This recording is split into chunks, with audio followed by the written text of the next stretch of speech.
Halo guys, apa kabar?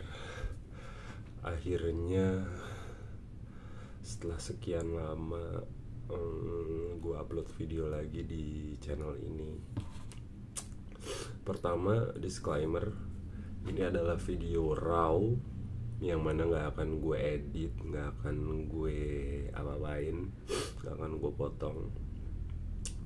First of all itu, jadi ini adalah sebuah video yang setelah sekian lama bisa gue upload di channel ini karena ada beberapa masalah yang sebenarnya menghambat gue untuk bisa upload lagi di sini, oke? Jadi gue akan ngejelasin beberapa part yang ini bukan video klarifikasi ya. Kalau video klarifikasi kesannya gue pasti benar gitu ya. Enggak, gue mungkin aja salah, tapi at least ini adalah video yang mudah-mudahan mencerahkan untuk gue dan orang-orang yang nonton video ini ya. Oke. Pertama, welcome back di channel Kovlog, gue Devon. Jadi akhirnya seperti yang gue bilang di awal, akhirnya gue bisa nge-upload lagi video di sini setelah hampir 3 tahun ya. Gue tidak pernah upload karena pertama gue akan jelasin secara singkat aja. Karena akhirnya setelah sekian lama gue bisa akses lagi channel ini, Gmail atau email di channel untuk akses channel ini setelah 3 tahun. Kenapa alasannya? Karena sebelumnya HP gue dihack. Itu dihack, gue nggak bisa masuk di banyak akses. Nggak cuman Gmail doang, Instagram, mBanking, WhatsApp. Kebetulan dari semua media sosial yang bisa gue masuk, alhamdulillah ini pun Gmail dan YouTube ini adalah satu-satunya yang bisa gue usahakan untuk kembali setelah sekian lama. Sisanya gue menunggu selama hampir 3 tahun, gak ada yang bisa balik. Terus terang, kenapa gue harus menunggu selama itu untuk membuat video penjelasan kayak gini? Ya karena gue nggak mau adanya nanti salah kaprah gitu loh, kayak beneran gak nih, jangan-jangan dihack cuman alibi doang, bla bla bla. Enggak. Jadi singkat cerita gini, ini mungkin akan jadi, sorry ya kalau ngomong gue belibet ya, karena setelah 3 tahun ini banyak banget hal yang terjadi gitu loh, jadi gue harus pelan-pelan, oke? Jadi selama 3 tahun ini kejadian hack-hackan ini dimulai dari ketika gua jualan sepatu bola di Instagram. Jadi di satu hari sekitar tahun 2022 kalau nggak salah, gua nggak akan sebut sentimen apa segala macam, enggak.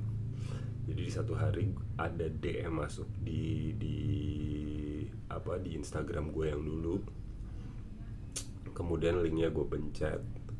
Dan saat itu gue tidak tahu soal phishing-phishingan atau hacking by link gitu loh. Jadi ya udah gue pencet aja karena datangnya dari temen gue, mutual gue saat itu, dan gue nggak mikir apa-apa saat itu. Ternyata singkat cerita setelah itu akses gue ke Instagram ketutup, akun nggak bisa gue login untuk pokoknya nggak bisa gue login lah. Gue even forgot password pun nggak bisa, karena saat itu gue mikirnya ya udah cuma pencet link doang, dan abis itu gue nggak langsung cek apapun gitu loh. Jadi mungkin pelaku hackingnya tuh kayak punya waktu untuk ngebobol semuanya, karena gue nggak sadar dan nggak tahu waktu itu kan.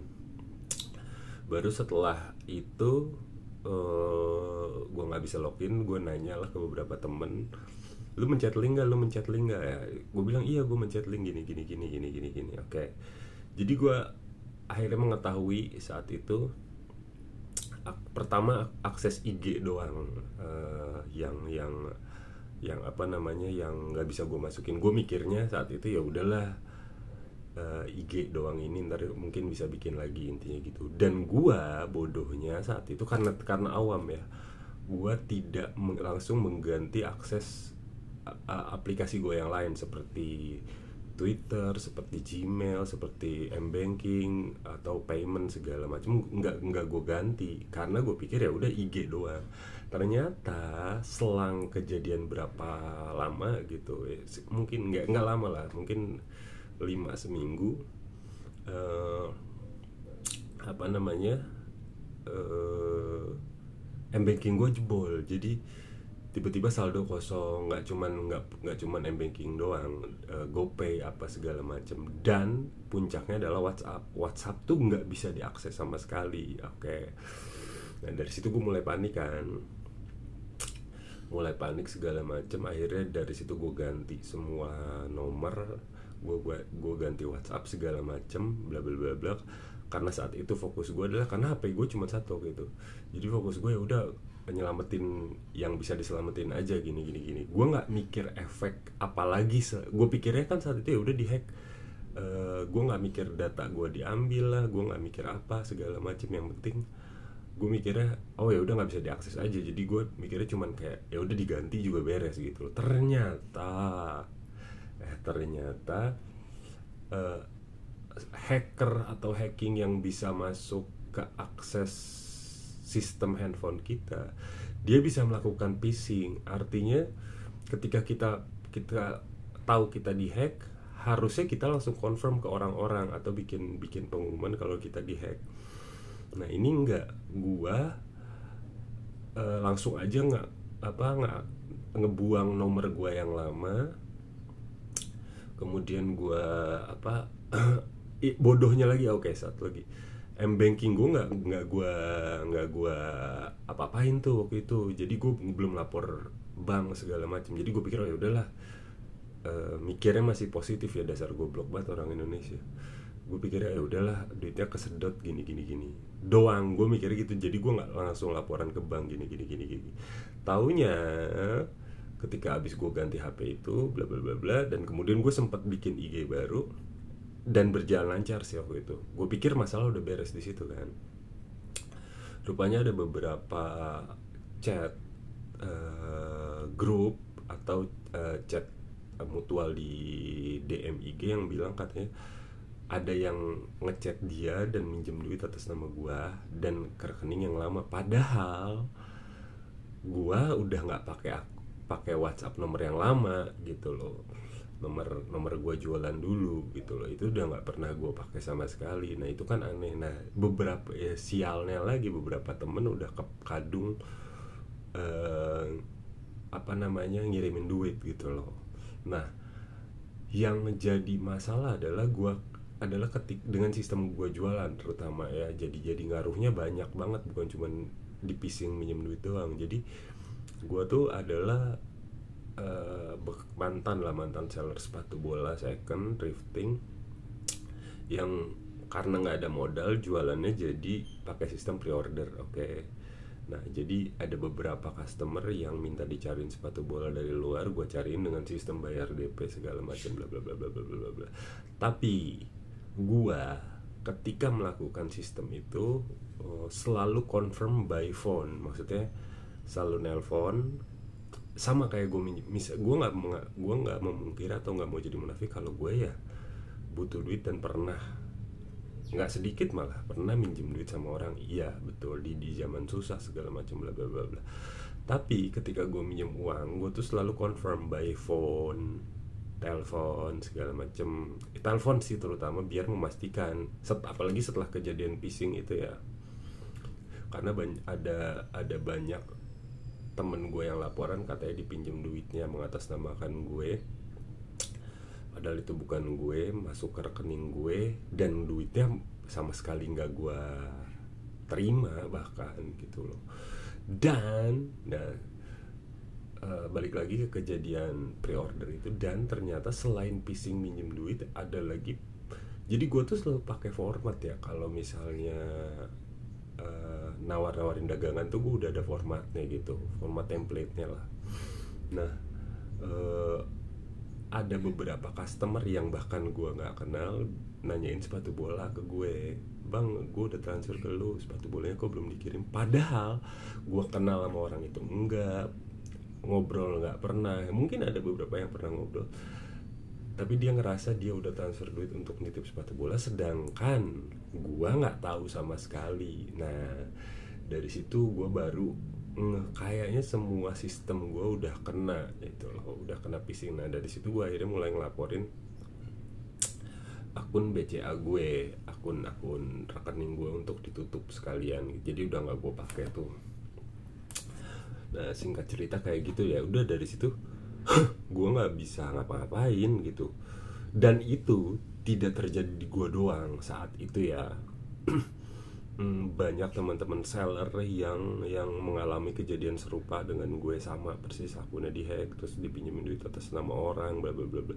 Cuman sialnya kalau gue sampai M-banking tuh kesedot duitnya. Jadi ada beberapa tabungan atau duit yang ada di M-banking gue ya udah hilang aja gitu. Dan gue nggak bisa ngapa-ngapain, lapor ke bank pun bank nggak tahu menau lah. Dia juga nggak mau merasa bertanggung jawab, dan itu memang karena kesalahan gue minjem link. Jadi ya udahlah, gue anggap gimana. Singkat cerita gue berhenti dari jualan sepatu bola. Lalu ya gue nggak buka Instagram ya, karena gue mikirnya bukan nggak mau ngasih klarifikasi atau penjelasan. Maksud gue, kalaupun gue takut, gue masih ada trauma gitu loh, yang sebelumnya tuh gue udah hilang bisnis, hilang kepercayaan juga dari orang. Ya kan, orang yang udah ketipu sama phishing yang ngehack handphone gue tuh, dia mana mau tahu gitu kan. Dan gue juga nggak punya kemampuan untuk ngembaliin, semisal pun mereka minta ganti rugi. Walaupun ya itu bukan kewajiban gue sebenarnya untuk ganti rugi gitu loh, karena ya memang gue nggak terima uangnya sepeser pun sebenarnya, intinya kayak gitu. Terus kemudian gue tuh pengen kalau misalnya gue apa namanya kembali itu bisa ngasih penjelasan segala macam, tapi ternyata in real life juga ada masalah ini itu yang membuat gue jadi nggak bisa fokus mainan atau jualan lagi sepatu bola segala macem gitu loh. Jadi gue menunggu ya. Gue pengennya sebenarnya, to be honest, sebenarnya gue salah satu bagian kenapa gue menunggu itu karena gue pengen siapa tahu akun gue terutama Instagram itu bisa dibalikin lagi, karena koneksinya lumayan di situ bla bla bla. Ternyata 3 tahun menunggu pun gak bisa. Dan ternyata setelah 3 tahun menunggu yang bisa channel Kovlog ini, YouTube ini back to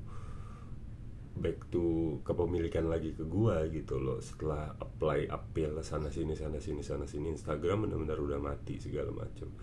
Dan itu bodohnya, gua mengalami 2 kali di hacking di Instagram. Yang pertama yang akun gua udah yang jualan, yang kedua gua sempet bikin akun untuk apa namanya ya pribadi gitu, nggak jualan lagi, tapi itu juga dihack. Jadi kayak anjingnya, akhirnya gue memutuskan untuk ngejual HP gue, beli HP baru dan memulai hidup yang baru, intinya kayak gitu ya. Sebelum video ini dibuat, jadi kalau rentang waktu setelah hacking 2 kali itu sampai video ini dibuat, ya udah gue tidak melakukan apa-apa lagi selain ya bertahan hidup, ibaratnya kayak gitu. Nah kemudian gue mainan ini, bodohnya dasar, harusnya emang orang tua tuh nggak usah banyak main ya. Jadi setelah kejadian di Instagram itu, bodohnya gue nggak main Instagram nih. Instagram udah nggak gue mainin setahun ke belakang. 2023 tuh gue main di Twitter tuh gue cuma main just social activity aja gitu, kayak ngobrol, berteman segala macam bla bla bla. Tapi ternyata hackingan dan phishing-phishingan ini bener-bener terjadi dimanapun, nggak cuman di Instagram doang atau di akun jualan doang, nggak. Jadi saat ketika gue mainan Twitter, mungkin anak-anak yang mainan Twitter tahu apa namanya konsep mainan Twitter yang namanya alter ya. Gue nggak sebagai diri gue lah, intinya kayak gitu. Maksudnya gue pakai identitas lain lah yang emang konsepnya alter ya, alter ego gitu. Jadi kita nggak perlu menunjukkan identitas lah, but I'm being me gitu. Dan gue di situ punya beberapa kenalan, berteman segala macam, sampai di satu hari ada satu orang ngirim DM ke gue di Twitter. Isi DM-nya tuh dia kayak ngasih link kerjaan gitu lah intinya. Saat itu gue yang butuh kerjaan, dengan bodohnya nggak belajar dari kesalahan di Instagram dulu gitu loh. Gue pencet linknya, ternyata linknya pertama nggak ngarah ke kerjaan, yang kedua gue konfirmasi ke orang yang punya akunnya, emang temen gue tanya, lu ngirim link ini gini, itu bukan gue bang. Nah saat itu balik lagi, nggak cuman gue doang yang kejadian. Jadi beberapa teman dan mutual gue di Twitter mengalami hal yang serupa, dikirim link sama dia atau beberapa orang lain, dia buka linknya dan kejadian hal yang sama ketika di IG terulang lagi, yaitu m-bankingnya disedot lah, GoPay-nya disedot lah, WhatsApp-nya dipakai phishing lah, dibilang minjem duit lah, gini. Padahal anjing sama sekali enggak gitu loh. Itu anjing banget sih, sumpah kesel gue kalau inget itu. Nah ya udah, terus dari situ akhirnya gue trauma tuh main sosial media tuh. Gue benar-benar trauma banget intinya kayak gitu. Gue nggak, karena kalau yang dari Twitter gue cukup beruntung untuk tidak ke hacking sampai ke m-banking seperti waktu di Instagram dulu. Tapi 2 atau 3 temen gue yang mainan Twitter dan kebetulan pencet link phishing dari Twitter itu, m-banking, even GoPay-nya, demi Allah demi Rasulullah, even GoPay-nya tuh hilang, ambles. Gue nggak ngerti.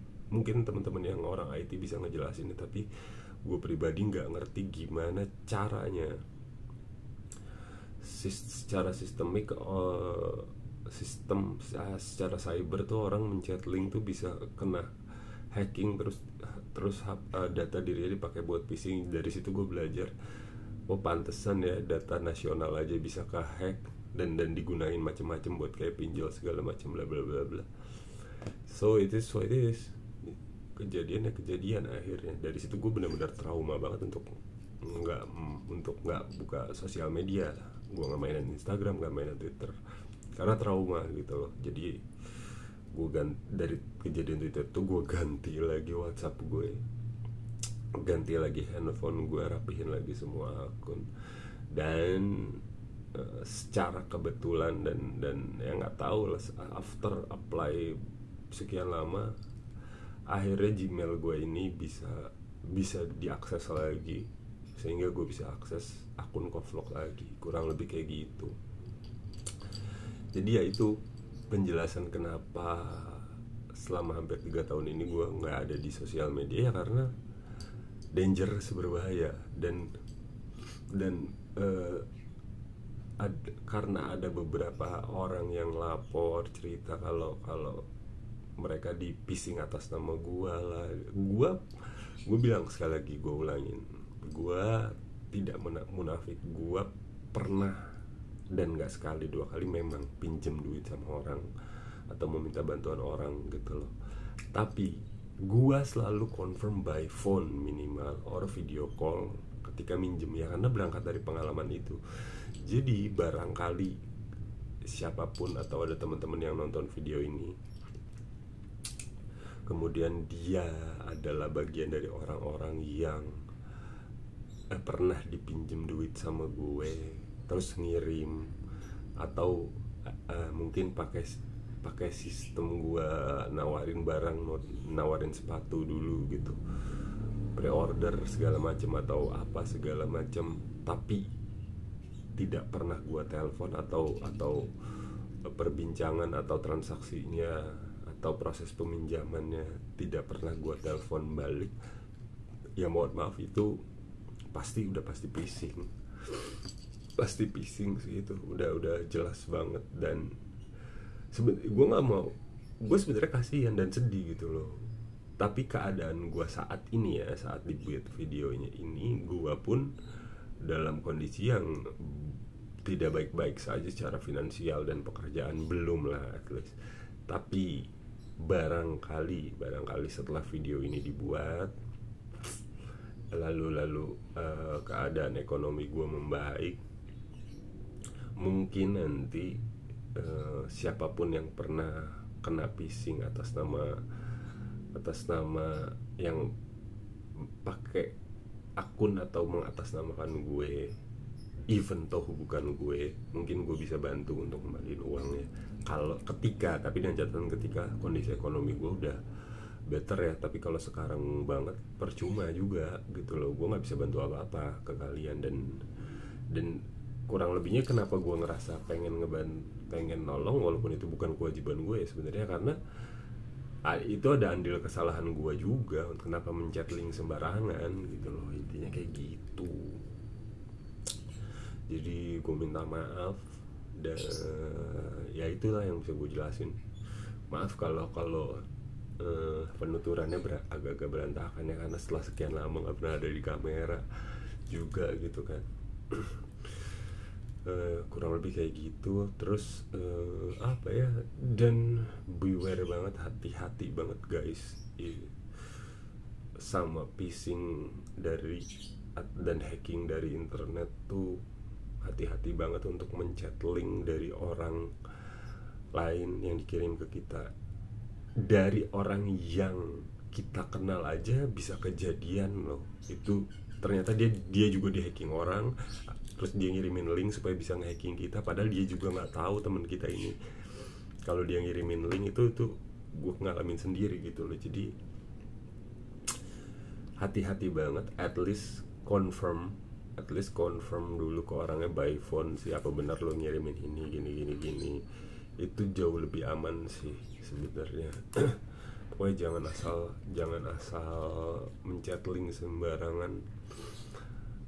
Atau kalau ada teman kalian yang misalnya minjem duit segala macam, lebih baik di confirm by phone sih. Atau apalagi transaksi bisnis itu confirm by phone jauh lebih aman. Minimal telepon sih paling enggak, atau video call yang paling lebih aman lagi. Paling enggak kalian tahu nolong siapa atau berbisnis dengan siapa gitu dengan jelas, dibanding atas rasa kasihan bla bla bla atau nafsu gitu. Kalian pengen berbisnis gitu, kalian kirim aja duitnya, taunya orang yang kalian mau tolong juga nggak nerima duitnya, atau bisnisnya juga nggak jadi, ketipu dua-duanya, kalian saling salahin. Dan padahal sih orang yang kalian kirim juga sebenarnya nggak tahu menahu kalau dia dikirim duit gitu, seperti yang gue alami. Jadi kurang lebih kayak gitu guys. Terima kasih, sehat-sehat selalu. Semoga setelah ini ada pelajaran baik dan semoga keadaan jauh lebih baik. Gue mohon maaf kalau ada banyak kesalahan dan terlalu lama untuk menunggu sampai sejauh ini. Nanti setelah keadaan jauh lebih baik, mungkin gue bisa membantu kalau ada orang-orang yang kehilangan dan perlu bantuan soal uang gitu. Kurang lebih sih kayak gitu ya. Karena anjing, kayak gue sendiri tuh kayak kaget gitu, tiba-tiba temen yang lama udah nggak kontak phone lu minjem duit nih, gue udah kirim gini anjing, padahal duit gue harusnya sebelum dikirim lu confirm dulu gitu loh. Sebenarnya baiknya sih, gue tahu ya namanya orang nolong kan spontan ya segala macam bla bla bla, tapi di zaman digital kayak sekarang it's so terrible dan menyeramkan dan bahaya banget. Kalau lebih kayak gitu. Oke, sampai jumpa, bye bye, sehat-sehat semuanya.